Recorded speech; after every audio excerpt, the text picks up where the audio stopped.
दुसरा दिवस गेला की दुसरा 1000 वाढलं. ह्या 20% व्याज होते. पूर्ण पैसे देऊन त्याने हे केलेलं असताना तरीसुद्धा ती पैसे आहेतच म्हणून त्यानं प्रत्येक वेळी दाब देत होती, मारामारी करत होती. 2.5 एकर जमीन 7 लाख रुपये एकरनं गेलेले.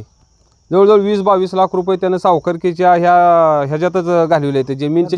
त्या सावकारानं आमच्या भावाला बी पैसे दिलेले होते. परत त्यात कोणाची गाडी नेली? माझी गाडी दिली त्याने. म्हणजे असं पैशात ओढून नेले. किती रुपयामध्ये? म्हणजे महिन्याला आम्ही व्याज देत होता. परत असं व्याज थकीत राहिलं, जायना गेलं, पैसे जायना गेले. मग लयच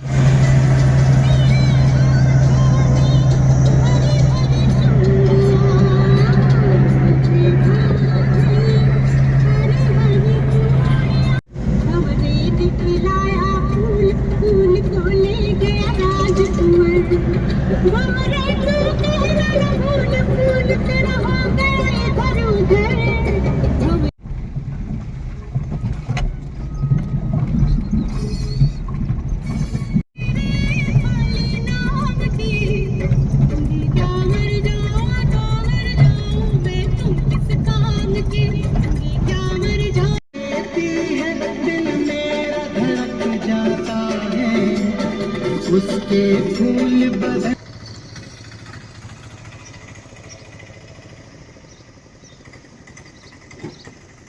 से उसको देख के दिल की प्यास बुझा देता और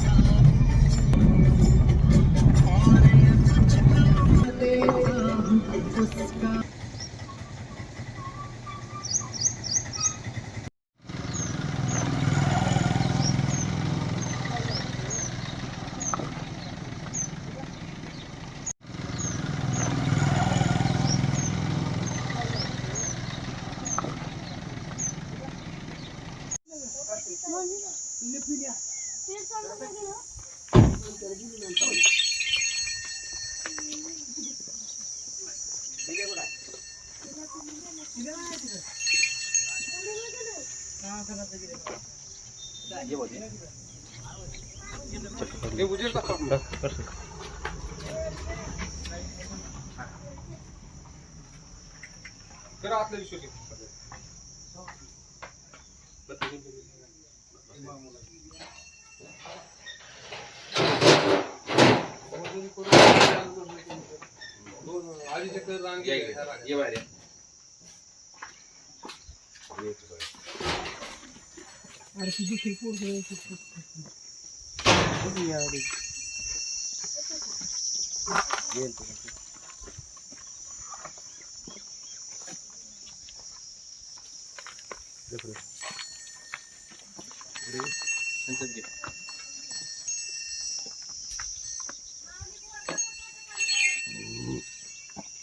काय प्रकार झाला तुम्ही?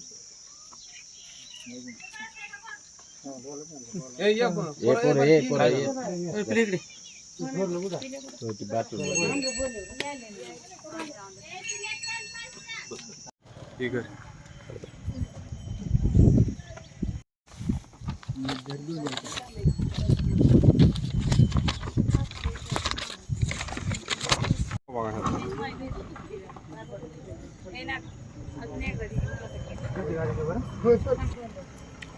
काय झालं भाऊ त्यांनी नाही आता मोर्चाची येतच नाही ते.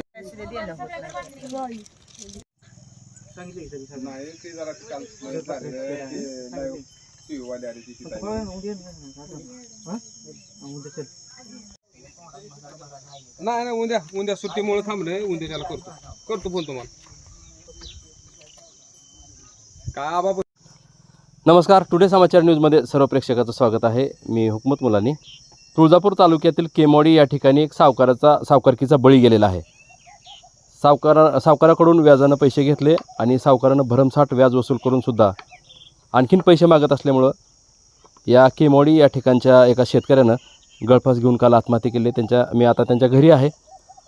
आता त्यांचे कुटुंबीय आपल्यासोबत आहेत, त्यांची पत्नी आहेत. नेमकं कशामुळं काय घटना घडलेली आहे, सावकाराचा कसा त्रास होतोय, मी तुम्हाला त्यांची प्रतिक्रिया दाखवतोय. नेमकं काय नाव काय तुमचं? अश्विनी बालाजी फंड. काय म्हणजे काय घटना घडली होती काल? काल काय झालं? काल वडाळ्याला गेलं, फोन आलता वडाळ्याला गेलं. परत त्यांनी तिथं मारलं वाटते. मारलं की इथं येऊन फाशी घेतली शेतात. किती वाजता? 1-1:30 वाजली होती. मग काय झालं? मग कशामुळे कोणाचे पैसे होते, किती होते, काय घटना कशी होती ती? त्या अशोक वड्राचं पैसे होतं. किती दिवस झाले पैसे काढले होते? 1 वर्ष झालं. हम्म. हां. किती घेतले होते पैसे? 1 वर्षाचं नाही पैसे किती घेतले होते? 30,000 घेतलं होतं. बरं, कोणाच्या समोर घेतले होते? त्यांनी ती मामा माझीच मीच त्याला ही होती. काय? ती पैसे देताना मीच साक्षी होती हो त्यांना. म्हणजे तुम्ही ज्यावेळी तुमच्या समोर पैसे हां, मला विचारूनच पैसे दिलत. मग काय झालं? भैया थोडा सोबत. हां, पुढे या, थोडं इकडे या. हां, काय झालं म्हणले? पुढे या जरा. तुमच्या समोर पैसे घेतले होते? हां, पैसे किती घेतले होते? 30,000 घेतलं होतं. 1 वर्ष झालं त्यांची परतफेड केली. महिन्याला 3,000 व्याज तटलं तर 1,000 रुपये दंड होता. 1 दिवस व्याज तटलं की 1,000 रुपये दंड. 30,000ला किती व्याज होतं महिन्याला? 3,000 रुपये व्याज होतं. 30,000 रुपयाला 3,000 रुपये महिना? महिन्याला 3,000 नाही दिलं की 2 दिवस गेले तर 5,000 रुपये मी गळ्यातलं घाण ठेवून व्याज भरले. गळ्यातलं कानातलं घाण ठेवून 2 महिन्याचं त्याचं व्याज दिलंय. नाहीच गळ्यात आणि काय दाखवायचं? 2 महिने व्याज तटलेलं तर दोन्ही पण घाण ठेवलं आणि 2 महिन्याचं व्याज भरलंय त्यांचं. तरी बी आता म्हणलं होतं मामा तुम्ही आमच्या घरी या, मी माणसं गोळा करते गावातली. 25 तारखेला तुमचं पैसे देऊन टाकताव. 10,000 रुपये व्याज होतंय म्हणताव का? तुमचं 25 तारखेला देऊन टाकते म्हणलं होतं 10,000. आणि 10 तारखेला गटातनं भेटते तर म्हणलं पैसे ती पण 10 तारखेला तुमचं क्लिअर करताव म्हणलं. आम्हाला कुणाचं पैसे बुडवायचं नाही. तर नाही म्हणला, माझी गाडी अडकवून टाकली, मग मी काय करू म्हणला. आणि त्यांना गाडीवर जायचं होतं म्हणून ती सकाळी गेलतं. मग अजून माघारी गेलतं. गाडी देतो म्हणला, या म्हणला तुला गाडी देतो म्हणून वडाळ्याला माघारी 9 वाजता गेलतं. मोटरसायकल त्यांची ठेवून घेतली का? हां, ठेवून घेतले. पुढं काय झालं? त्या दिवशी बी मारलं म्हणून घरी आलं त्या दिवशी बी. आणि परत अजून मग 2-3 दिवसानं द्या म्हणून नागासुतार मध्ये ती बी मध्ये येतं. त्यांना बी म्हणलं मामा तुम्ही बी जावा. त्यांना म्हणलं तर ती पण आलं नाही. तर त्यांना घेऊन ये म्हणत होतं. ते दोघं आल्यावर तुम्हाला ही करतो म्हणत शेत होतं. किती आता? आता शेत नाही ना, काय नाही.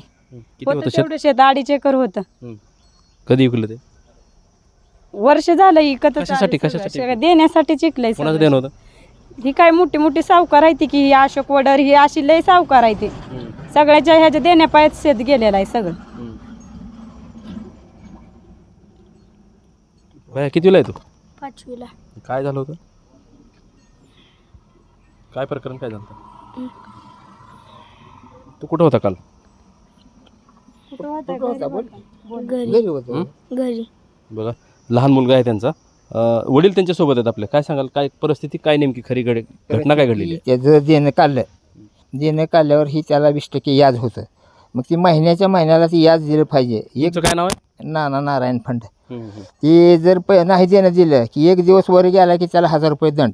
दुसरा दिवस गेला की दुसरा 1,000 वाढलं. हे असं करून मग ते पैशाचं भागणं असं गेल्यावर मग 2 बाऱ्या मारलं वडिलाला गेल्यावर पैसे देण्याचं असं म्हणून कोणाला मारलं?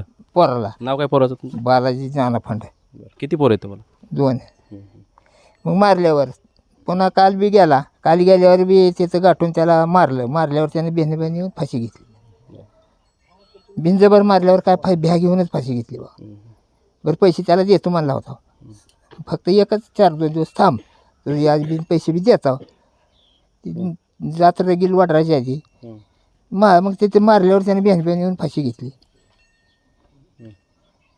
पैशाच्या त्रासाला कंट्रोल असं काय बोलत होते का तुम्हाला? काय आम्ही द्यायला तयार होता की 4-8 दिवस फक्त थांब म्हणला होता.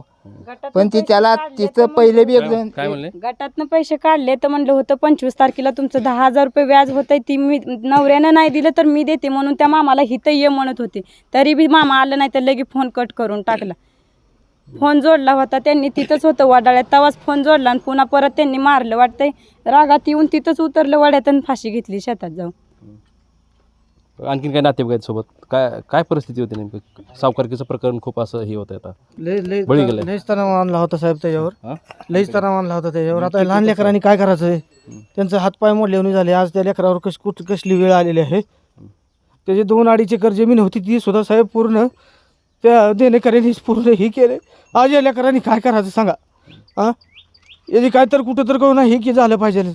20% व्याज होते. पूर्ण पैसे देऊन त्याने हे केलेलं असताना तरीसुद्धा ती पैसे आहेतच म्हणून त्यानं प्रत्येक वेळी दाब देत होती, मारामारी करत होती. काल त्या अशोक जाधव यांचा मुलगा त्याने मारहाण केली. त्यावेळेस त्याने रागापोटी त्याने येऊन आत्महत्या केलेली आहे. मग काय तक्रार दिली पुढे? तक्रार दिलेली आहे पोलीस स्टेशनला. काल त्या दोघाला अटक केलेली आहे तांबळवाडीमध्ये. आता पुढचं काय असेल ते ह्या लहान लेकराचं काय म्हणजे हे की झालं पाहिजे. आज या लहान लेकरांनी कसं जगायचं, कोणाकडे बघून जगायचं? हां, बघा तुळजापूर तालुक्यातील केमवाडी गावामध्ये जी घटना घडलेली आहे त्या ठिकाणी आम्ही पोहोचलो आहे आता आणि त्यांच्या कुटुंबियाची मी तुम्हाला प्रतिक्रिया दाखवलेली आहे. सावकारकीचं पेव हे बऱ्यापैकी फुटलेलं दिसतं या गावामध्ये. बरेच काही आजूबाजूचे गाव आहेत, ह्या गावातील सावकार आहेत, अनधिकृत सावकारकी करतात, व्याजदर खूप भरमसाठ घेतात आणि लोकांना त्रास देतात असं या कुटुंबियाने सांगितलेलं आहे. मात्र आता घटना घडलेली त्या ठिकाणी मी तुम्हाला त्यांच्या नातेवाईकाच्या प्रतिक्रिया दाखवलेल्या आहेत. आता काही गावातील जे ग्रामस्थ असतात, ही घटना घडली मात्र ह्याची माहिती ग्रामस्थांना असते. आजूबाजूच्या परिसरातील गाव छोटं असतं त्याच्यामुळं यांच्याकडून नेमकं काय माहिती मिळाली आहे का, काय ग्रामस्थाच्या काय प्रतिक्रिया आहेत त्याच्यावर पाहूयात आपण. घटना जी घडली ही खरी आहे का खोटी, आपण ग्रामस्थाच्या काही प्रतिक्रिया जाणून त्यांची प्रतिक्रिया आपण मी दाखवणार आहे तुम्हाला. चला आता आपण ग्रामस्थ काय म्हणतात ते पाहूयात. आता या तुळजापूर तालुक्यातल्या केमवाडी या ठिकाणी नागरिक त्यांचे जे ज्या शेतकऱ्यांना आत्महत्या केली आहे सावकाराच्या जाचाला कंटाळून, त्या शेतकऱ्याच्या जे काही कुटुंबातील नातेवाईक आहेत त्यांच्या मी तुम्हाला प्रतिक्रिया दाखवल्या आहेत. मात्र याच गावामधील नागरिक आहेत माझ्यासोबत आता. काही ही घटना जी घडलेली आहे या घटनेबाबत माहिती नागरिकाला काही बऱ्यापैकी आहे का पाहूयात आपण. काय सांगाल, तुमचं काय नाव? माझं नाव दिनकर भास्कर पाटील, केमवाडी राहणार. असं हे ग्रामस्थ आहेत, ह्यांची आता म्हणजे घरातला करता पुरुष गेल्यामुळं ह्यांची परिस्थिती फार बिकट झालेली आहे. त्यांचा आता करता पुरुष गेल्यामुळं आधारच गेलेला आहे आणि या सावकारकीच्या व्यापापायी त्याची 2.5 एकर जमीन गेलेली आहे. एक 3 वर्ष झाला असेल, तुम्ही त्याची जमिनीची खरेदी दस्त दाखवतो आम्ही. 3 वर्षापासून त्याची 2.5 एकर जमीन 7 लाख रुपये एकरनं गेलेले. जवळजवळ 20-22 लाख रुपये त्यानं सावकारकीच्या ह्याच्यातच घालवले. ते जमीन गेली आणि घरातला करता पुरुष गेल्यामुळं त्यांचं पाक कंबरडं मोडून गेलेलं आहे. आता त्यांची वरनं काहीतरी कलेक्टर ऑफिसनं अगर शासकीय पातळीवरनं त्याच्या फोनला बी बराच त्रास होता. त्याची चौकशी करून तुम्ही त्यांच्या कुटुंबियासाठी योग्य न्याय मिळवून द्यावा एवढीच आमची ग्रामस्थांची मागणी. फोनला काय, फोनचं काय म्हणले? फोन त्यांच्या म्हणजे घरी रेकॉर्डिंग आहेत त्यांच्या फोनवरती बरेच हे आहेत. त्यांचं चौकशी करा म्हणते ती चौकशीचं तेवढं तुम्ही बोला त्यांना. अच्छा, डिपार्टमेंटला ती फोनचा CDR वगैरे मागवून घ्या, त्याच्यात संदेश सापडतात जे सावकार आहेत ते. तुमचं काय नाव? गोरख दत्तात्रय माळी, राहणार केमवाडी. बरं, काय विषय झाले? इथं बालाजी नानासाहेब फंड यांनी काल आत्मदान केलेलं आहे, म्हणजे फाशी घेतलेली आहे त्यांनी. आणि सावकारकीच्या ह्यानेच फाशी घेतलेली आहे. तुम्हाला ते बोलत होते का काय? असं बोलत होते की काय म्हणत होते? मग आता माझं दोस्त आहे की काय काय प्रकरण काय सांगितलं? काय प्रकरण असलं सांगायचं, पैशाचं सांगायचं, देणं एवढं झाले तेवढं त्यांचे झाले. कुटुंबीय म्हणत होते की मारहाण पण केली होती त्यांनी. मारहाण बी केलेली होती. तुम्हाला बोलले होते ते? बोलले होते काय म्हणले होते? काय असं मारहाण करते ती गेल्यावर. आशीर्वाद टेम्पोवर कामाला होता गावात, तर 15 दिवसातून एक बार यायचा. आणि त्यातून त्या सावकारानं आमच्या भावाला बी पैसे दिलेले होते. किती दिलेत? 1 लाख रुपये दिलतं, म्हणजे 50,000 रुपये दिलतं. त्या 50,000चं 1 लाख रुपये व्याज दिले आणि त्या व्याजात 50,000 म्हणजे 80,000ची गाडी त्याने ठेवून घेतली.